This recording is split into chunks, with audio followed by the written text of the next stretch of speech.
Halo sahabat sketsa. Jadi di sini aku mau membawakan cerita yang mungkin bisa bikin bulu kuduk kalian berdiri. Oke, jadi aku akan membawakan cerita atau pengalaman horor dari teman aku saat dia lagi naik gunung. Oke, kita gak usah berlama-lama lagi ya openingnya, kita langsung lanjut aja ke ceritanya.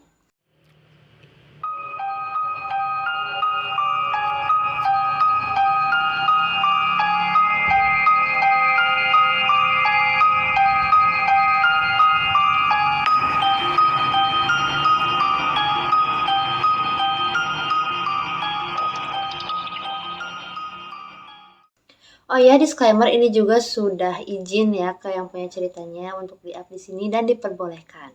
Dan juga akan ada beberapa nama tempat dan nama orang yang bakal aku samarin di sini. Oke, kita langsung ke ceritanya ya. Jam 12 malam, aku dan 5 temanku berangkat naik motor menuju gunung A.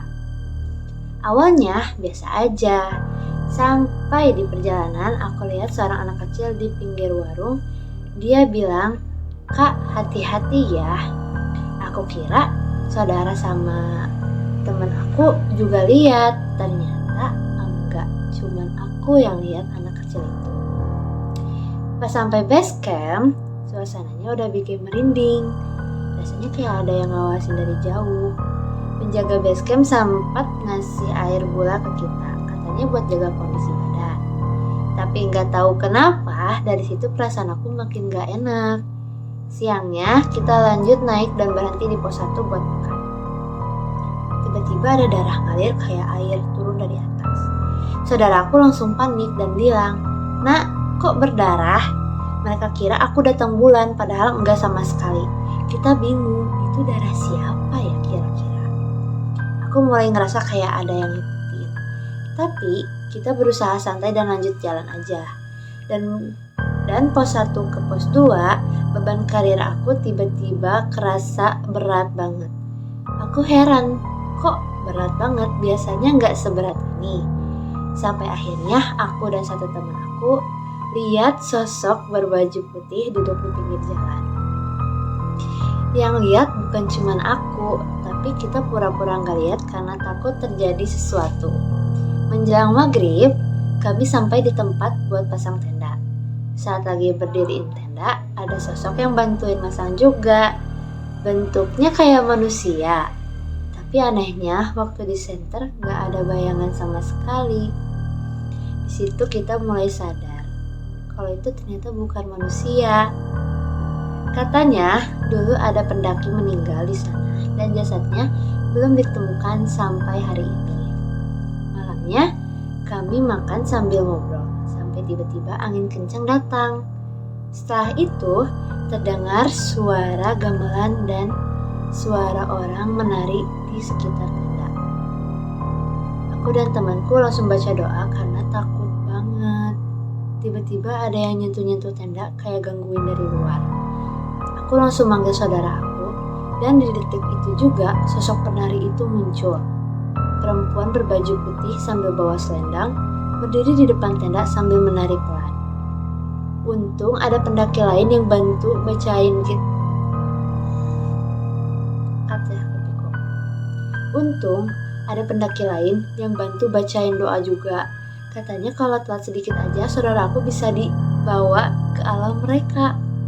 Subuhnya kita nekat summit, tapi di tanjakan salah satu teman aku ada beberapa pendaki lain tiba-tiba kesurupan. Mereka terus bilang jangan lanjut ke puncak karena jalan yang kami tuju bukan ke atas tapi ke jurang. Untung kami masih punya air gula yang kita bawa dari base camp. Air itu langsung dipercikan ke temanku dan alhamdulillahnya dia sadar lagi. Tapi yang bikin kami makin takut, ada sosok wanita rambut panjang berbaju putih berdiri jauh di depan sambil melambai dan tertawa.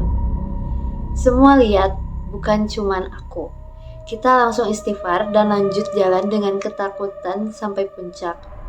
Bahkan waktu turun ke tempat tenda, semuanya udah rapih banget kayak semula. Padahal nggak ada satupun dari kami yang tinggal di sana. Pendaki lain bilang tempat itu memang udah rapih dari subuh. Kami makin panik dan buru-buru turun gunung.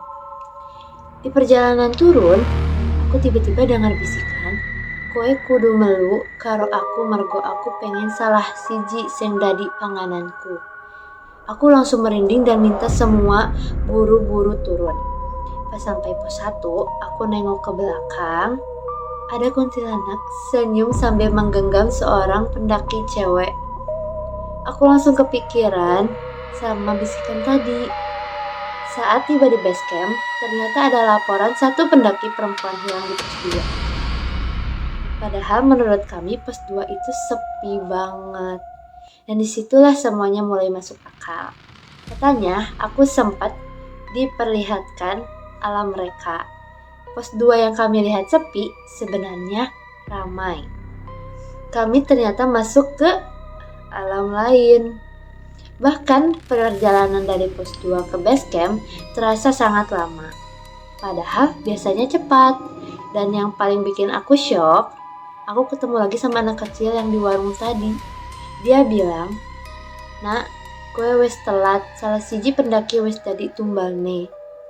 Ternyata dari awal ucapan "Kak, hati-hati" itu bukan sekedar omongan biasa, itu peringatan. Sejak kejadian di Gunung A itu, kami semua benar-benar shock dan sampai sekarang masih kepikiran. Jujur, aku jadi takut buat puncak lagi. Oke, jadi itu guys pengalaman dari teman aku.